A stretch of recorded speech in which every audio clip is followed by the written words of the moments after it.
오늘 세계보건기구 WHO가 세계 각국의 부스샷 접종을 최소 9월 말까지 중단할 것을 발표했습니다. 어제 쿠오모 주지사의 성추행 혐의가 사실로 밝혀지자 대학관과 의회, 각 주 주지사들까지 합세해 주지사의 사임을 요구하고 나섰습니다. 델타 변이가 성인보다 아이들에게 더 심한 증상을 유발할 수 있다는 연구 결과가 발표됐습니다. 어제 바이든 대통령이 연방 차원의 세입자 퇴거 유예 조치를 2달 연장해 위기에 빠진 임차인을 구제하기로 했습니다. 연방 하원에서 저소득층과 중산층 가족을 대상으로 매달 현금을 지급해주자는 내용의 법안이 상정돼 주목을 끌고 있습니다. FDA가 파이저 전면 승인 절차를 이르면 9월 초에 마무리할 것으로 보입니다.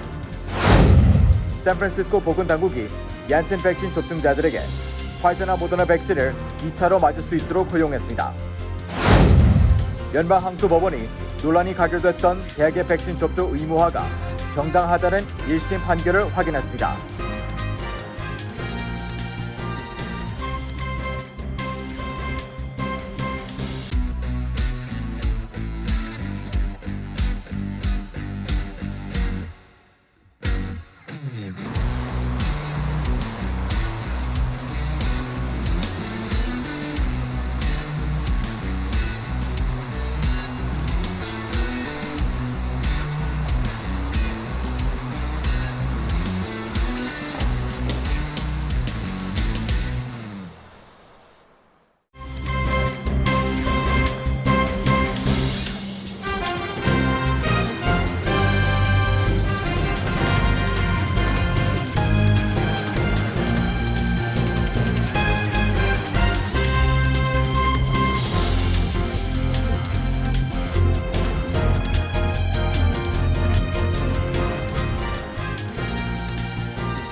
여러분 안녕하십니까? KBTV 뉴스9 이창원입니다. 오늘 세계보건기구는 9월 말까지 세계 각국의 부스샷 접종을 중단할 것을 촉구했습니다. 한편 미국에서는 델타 변이가 전체 확진자의 93%를 차지한 것으로 나타났습니다. 김현지 기자의 보도입니다. 세계보건기구는 올 초 목표한 전 세계 10% 접종률의 달성 기한인 9월 말까지는 부스터샷 접종을 중단하라는 지침을 발표했습니다. 테드로스 아드하놈 게브레예수스 세계보건기구 사무총장은 세계 인구의 절반이 안 되는 선진국과 중진국의 80%의 백신이 보급되고 있다며 이를 빈곤 국가의 대다수의 백신이 보급되는 흐름으로 뒤바꿔야 한다고 전했습니다. 만약 빈곤 국가들의 접종률이 올라가지 않는다면 중단 조치를 연장할 것이라며 백신 보급망의 핵심을 이루는 강대국과 제약사들의 협조를 촉구했습니다. 세계보건기구는 올해 말까지 전 세계 40% 인구의 접종을 마칠 것을 목표로 하고 있습니다.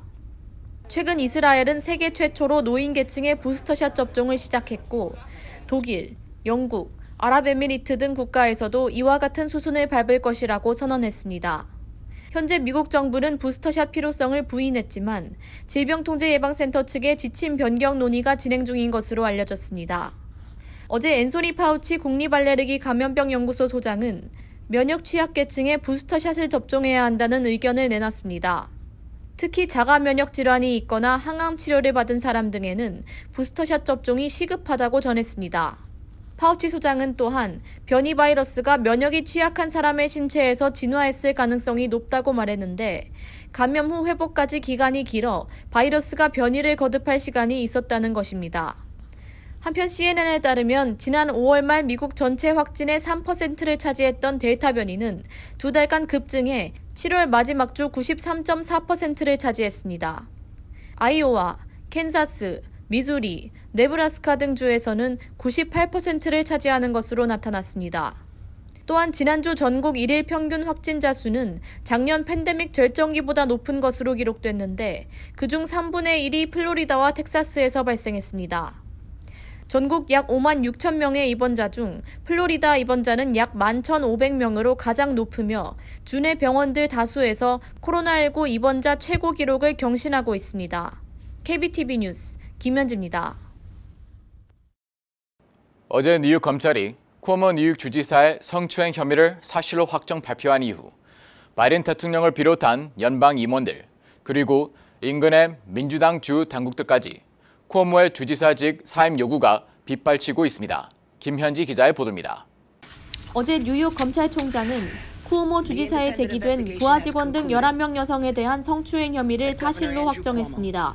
쿠오모 주지사는 완전하고 공정한 심사를 요구한다며 혐의를 모두 부인하고 사임하지 않을 것을 밝혔습니다. 뉴욕주 의회는 탄핵 공청회 준비에 착수했으며 곧 투표를 진행할 것이라고 전했습니다. 의회 대변인 칼 헤스티는 수사 결과로 볼 때 쿠오모 주지사의 사임이 마땅하다며 탄핵 조사 보고서가 심층 검사를 위해 사법위원회에 넘겨졌다고 전했습니다. 탄핵 절차는 주의회 투표를 걸쳐 상원의 재판으로 결정됩니다. 일각에서는 쿠오모 주지사의 탄핵으로 주의회와 상원에서 민주당 의석이 줄어들 것을 염려하고 있습니다. 쿠오모 주지사는 제기된 혐의가 내년 치러질 주지사 선거에서 공화당 주지사를 선출하기 위한 정치적 비리라고 주장하고 있습니다. 쿠오모 주지사가 사임하거나 탄핵된다면 현 부지사 캐시 호출이 뉴욕주 첫 여성 주지사로서 자리에 오르게 됩니다. 한편 바이든 대통령은 어제 쿠오모 주지사의 사임을 요구했으며 척 슈머 민주당 원내대표와 낸시 펠로시 민주당 하원의장 등도 같은 의견을 전했습니다. 빌 드 블라지오 뉴욕시장은 쿠오모 주지사가 계속해서 사임을 부인하고 정당한 수사를 진행하는 조사관들을 공격한다면 즉시 탄핵 조치를 내려야 한다고 말했습니다. 한편 팬데믹 중 요양원 사망자 보고에 관해 쿠오모와 갈등을 빚었던 론킴 뉴욕주 의원은 쿠오모 주지사가 권력을 이용해 직원들을 성추행하고 위협했다며 즉시 사임할 것을 요청했습니다. 이 밖에도 뉴욕주 하원 의원들과 필 머피 뉴저지 주지사를 비롯한 동북부 주지사들도 사임을 요구하는 공동성명을 발표했습니다. 오늘 쿠오모 주지사 사무실 인근에서는 커티스 슬리와 공화당 뉴욕시장 후보가 사임 요구 시위를 주도했습니다. 슬리와 후보는 더 이상의 속임수와 지연을 허용하지 않겠다며 즉각 사임할 것을 요구했습니다.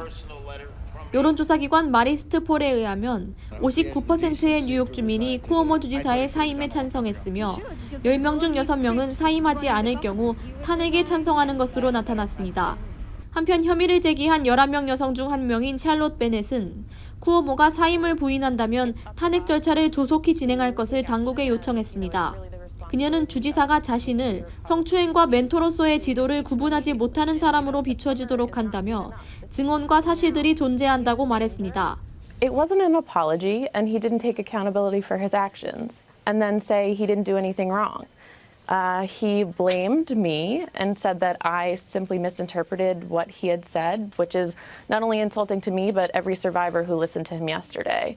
The victim blaming is not okay. 한편 쿠오모 주지사의 남동생인 CNN 앵커 크리스 쿠오모에 대해서도 퇴직 요구가 일고 있습니다. 보고에 의하면 그는 지난 2월 제기된 혐의에 대한 쿠오모 주지사 측의 답변 작성에 참여한 혐의를 받고 있습니다. KBTV 뉴스 김현지입니다.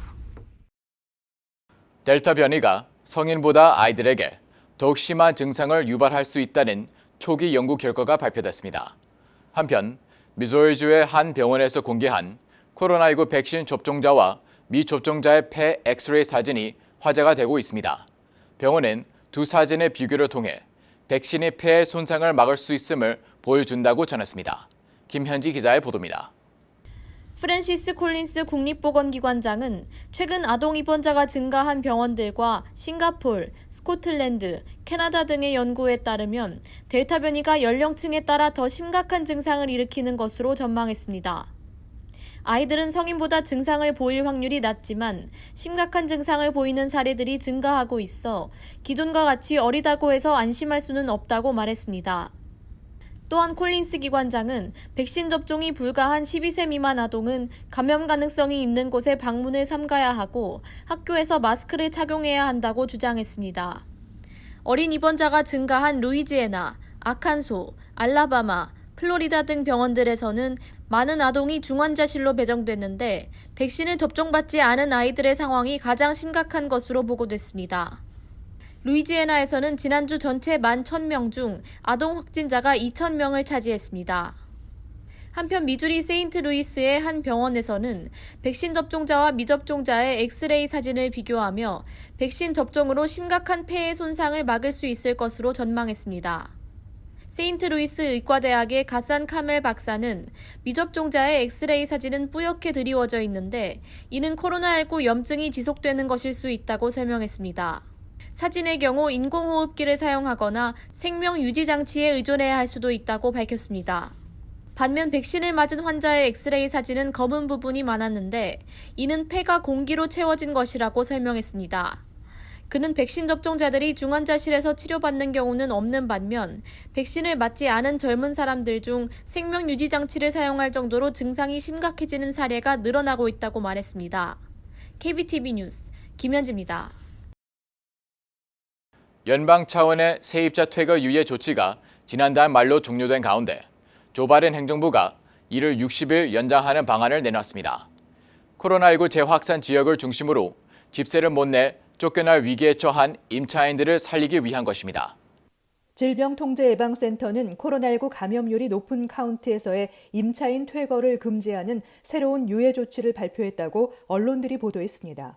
새 유예 조치는 오는 10월 3일까지 60일 동안 지속됩니다. 직전의 퇴거 유예 조치가 전국적인 조치였다면 새로 시행될 지침은 코로나19가 확산하는 지역에 한정해 임차인을 쫓아낼 수 없도록 하고 있습니다. 적용 지역은 CDC가 백신 접종자라 하더라도 실내 공공장소에서 마스크 착용을 권고한 곳과 일치하는 것으로 알려졌습니다. 이런 조치는 연방대법원이 기존의 퇴거 유예 조치를 연장하려면 의회 승인이 수반돼야 한다고 결정한 점도 고려한 것으로 보입니다. 바이든 행정부는 총 1조 9천억 달러의 코로나 부양안 예산 중 렌트비 지원용 연방 예산 465억 달러가 아직 현장에 제대로 분배되지 않아 새 유예 조치 기간에 이를 집행하면 숨통이 트일 수 있다는 판단입니다.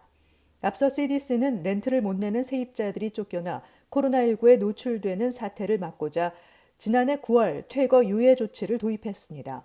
6월 30일 만료 예정이던 이 조치는 한 달 연장됐지만 연방대법원은 지난달 의회 승인 없는 재연장 불가를 결정했습니다. 연방하원에서 저소득층과 중산층을 대상으로 성인 1명당 1,200달러, 자녀 1명당 600달러씩 매달 기본소득 현금을 지급하자는 내용의 법안이 상정돼 주목되고 있습니다.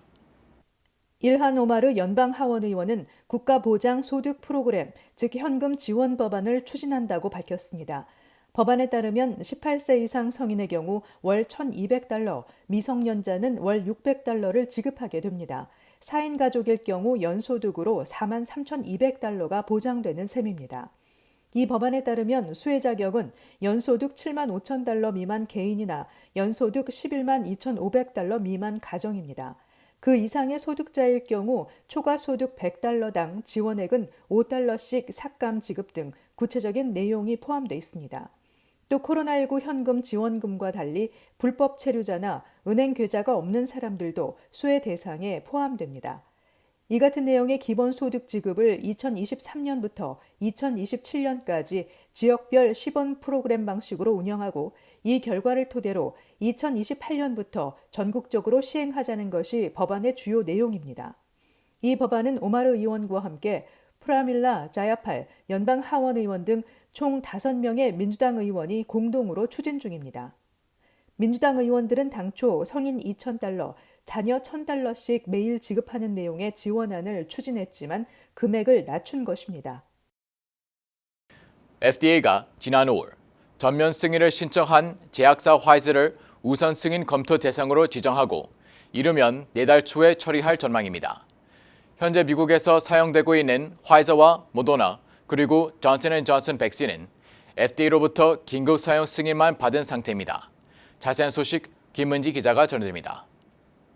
어제 뉴욕타임스는 델타 변이 확산으로 코로나19 확진자가 급증하면서 미 식품의약국 FDA가 내달 초까지 화이자 백신에 대한 최종 승인 절차를 완료하는 방안을 신속하게 추진 중이라고 보도했습니다. FDA는 지난해 말 화이자 백신에 대한 긴급 사용을 승인했습니다.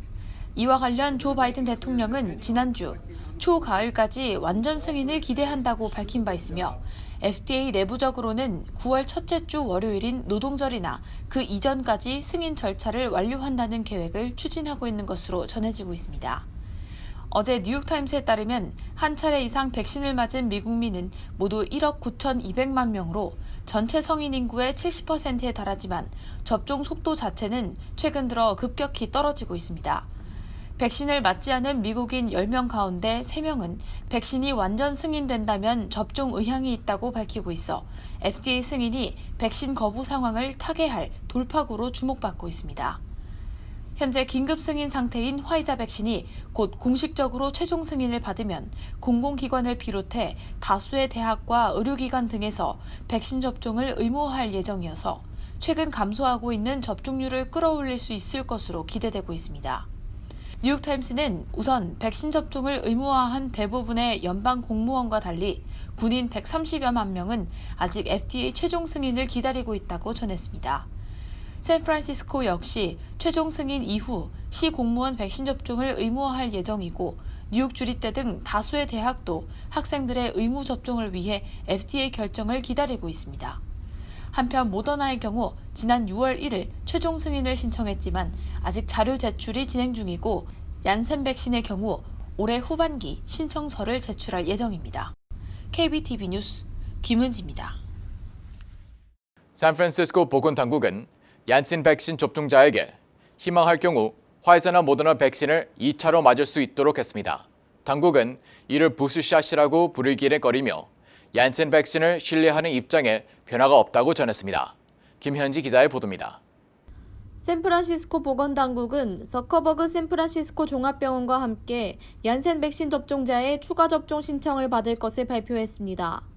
접종은 저커버그 종합병원을 비롯한 시내 접종소에서 받을 수 있지만 접종자들은 반드시 사전에 의사와 상담을 거쳐야 합니다.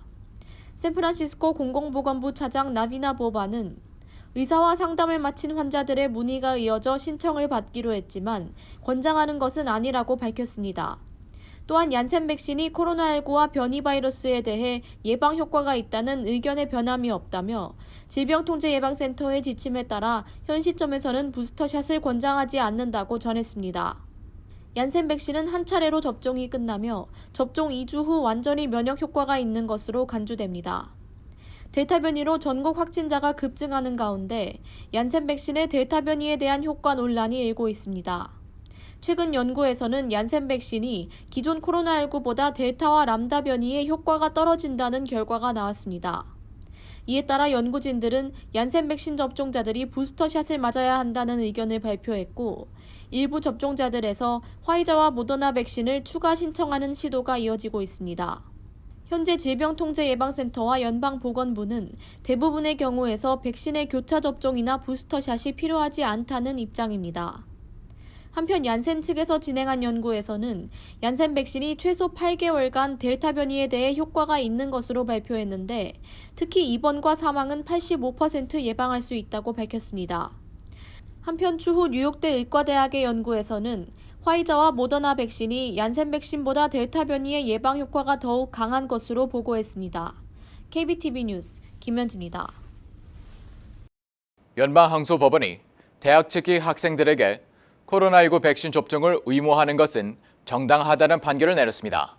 이번 판결은 개학을 앞두고 대학과 학생들 간의 백신 접종 의무화를 둘러싼 갈등이 본격화되고 있는 가운데 내려진 것이어서 그 파급 효과가 클 것으로 예상되고 있습니다. 보도에 김은지 기자입니다.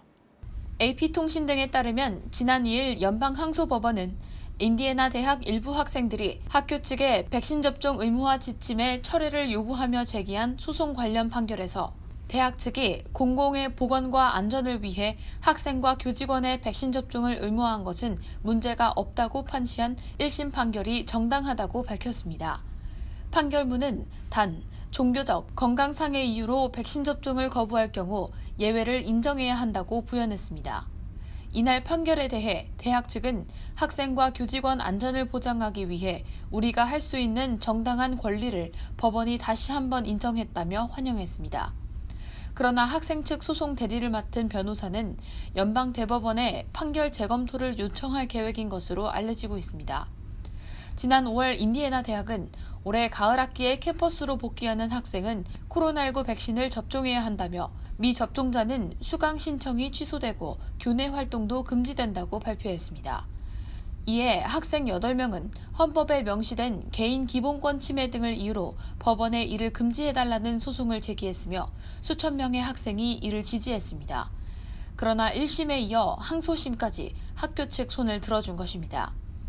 한편 연방교육당국은 가을 새학기를 앞두고 안전한 대면 수업을 위해 학생과 교직원의 조속한 백신 접종을 권고하는 내용의 지침을 발표했습니다. 교육부는 이 지침에서 학생과 교직원에 대한 대대적인 예방접종을 통해 전체 학교 커뮤니티의 건강과 안전을 지켜야 한다고 강조했습니다. 이에 따라 뉴욕시 교육국과 보건국은 9월 13일 개학 첫날까지 12세가 넘은 학생들이 백신 접종을 완료할 수 있도록 학부모들의 적극적인 협조를 촉구하고 있습니다. 화이자와 같이 2회 접종해야 하는 백신의 경우 오는 9일까지 1차 접종을 완료해야 개학 전에 2차 접종이 가능합니다. KBTV 뉴스 김은지입니다. 뉴 밀레니엄 뱅크에서 SBA 론 빅 프로모션을 실시합니다. 첫째, 클로징 기준 융자 금액 3%의 SBA 보증 수수료를 면제해드립니다. 둘째, 향후 3개월 동안 원금과 이자를 대신 내드립니다. 셋째, 최소 10% 다운으로 건물 구입과 융자 신청이 가능합니다. 위 내용은 SBA 승인을 대상으로 하며 모든 대출자가 자격이 되는 것은 아닙니다. 본 혜택은 2021년 9월 30일까지이며 SBA에 의해 조기 종료될 수 있습니다. 기타 약관과 조건이 적용되며 프로그램과 약관과 조건은 예고 없이 변경될 수 있습니다. FDIC 멤버 앤 이퀄 하우징 렌더. 미 감염병 학회는 집단 면역에 필요한 백신 접종률과 관련해 델타 변이 확산으로 집단 면역 기준을 80% 이상, 최대 90%까지 근접하도록 상향해야 한다고 발표했습니다. 델타 변이의 전파력이 기존 바이러스보다 2배에서 3배 수준으로 강한 만큼 집단 면역 기준을 높여야 한다는 전문가 의견은 꾸준히 나오고 있습니다. 마크 울하우스 에든버러 대학교 감염병 역학 교수는 이전 정부와 보건당국은 인구 60%에서 70%가 백신을 맞으면 집단 면역이 형성될 것이라고 믿었지만 델타 변이의 출현으로 그 기준은 80%에서 90%가 될 것이라고 말했습니다. 식품의약국 백신 자문위원인 폴 오핏 박사도 전염력이 강한 델타 변이가 퍼지는 상황에서 집단 면역을 달성하기 위해서는 미국 인구의 최소 80%가 예방접종을 해야 한다고 밝혔습니다. 최근 델타 변이 확산으로 경각심이 높아지면서 백신 접종도 늘어나는 추세입니다. 프랜시스 콜린스 국립보건원 원장은 지난 2주 동안 전국적으로 백신 접종률이 56% 증가했다고 분석했습니다. 연방 국무부가 코로나19 위험을 이유로 한국에 대한 여행 경보를 강화된 주의 2단계로 높인다고 홈페이지에 게재했습니다. 국무부는 한국 여행 시 코로나19 백신 접종을 마칠 경우 발병 위험을 낮출 수 있다며 비상 상황에 대비한 계획을 세울 것 등을 조언했습니다. 이로써 지난 6월 8일 한국에 대한 여행 경보가 가장 낮은 1단계로 내려간 뒤 55일 만에 다시 2단계로 올라가게 됐습니다. 이에 앞서 국무부는 지난해 11월 24일 한국을 2단계 여행 경보 대상국으로 지정한 바 있습니다. 국무부는 연방질병통제예방센터의 권고에 따라 여행 경보를 발령하며 이번 조치는 4주째 4자릿수 감염자를 이어가고 있는 한국의 코로나19 확산세를 반영한 결정입니다. 에디슨 등 중부 뉴저지 9개 타운에 수돗물 주의보가 내려졌습니다. 수도 공급업체 뉴저지 아메리칸 워터는 상수도관 누수 보수 공사로 인해 중부 뉴저지 미들섹스, 서머셋, 유니언 카운티에 있는 9개 타운에 수돗물을 반드시 끓여 마셔야 한다고 주의를 당부했습니다. 주의보가 내려진 지역은 클락, 듀네런, 에디슨 북부 지역, 그린브룩, 린든, 미들섹스, 피스카타웨이, 로젤, 사우스 플레인필드 등 9개 타운입니다. 또 러커스대 경찰도 피스카타웨이 캠퍼스와 뉴 브런스윅 캠퍼스 학생들에게 예방 차원에서 물을 끓여 마실 것을 권고했습니다. 아메리칸 워터에 따르면 지난 2일 피스카타웨이 송수관에서 누수가 발생한 것이 수질 문제의 원인이 됐다고 설명했습니다. 아메리칸 워터는 수돗물 주의보가 언제까지 지속될지는 언급하지 않았습니다. 가계 부채가 빠른 속도로 증가하고 있다고 뉴욕 연방준비은행이 발표했습니다.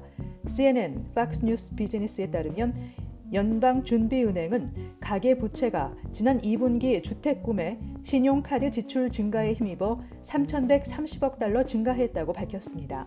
이는 2007년 이후 최대 규모의 증가액이며 증가율도 2014년 이후 가장 큰 폭으로 상승한 수치입니다. 총 가계부채는 2분기 말 14조 9,600억 달러로 사상 최고치를 기록했습니다. 코로나19 이전인 2019년 말과 비교해 8,120억 달러가 늘어났으며 팍스 비즈니스는 이전 최고치인 2008년 3분기 12조 6,800억 달러보다 약 2조 2,800억 달러 높은 수준이라고 전했습니다. 미국 가계부채의 가장 큰 부분을 차지하는 주택담보대출이 2,820억 달러 증가한 10조 4,400억 달러로 집계됐습니다. 신용카드 잔액은 170억 달러, 자동차 대출 잔액은 330억 달러 증가했습니다. 잠시 후 커뮤니티 브리핑을 전해드립니다.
이어서 환율과 증시 전해드립니다.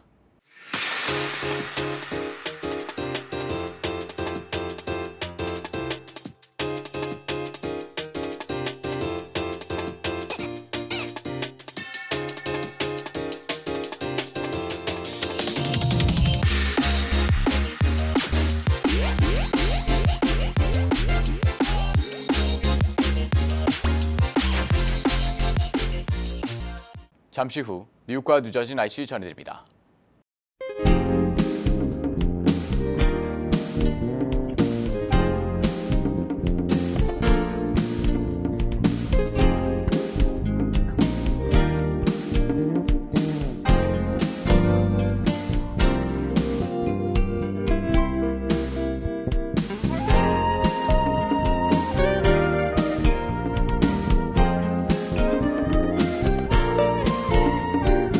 KBTV 뉴스 9 마칩니다. 오늘도 시청해 주셔서 감사합니다. 편안한 밤 보내시기 바랍니다.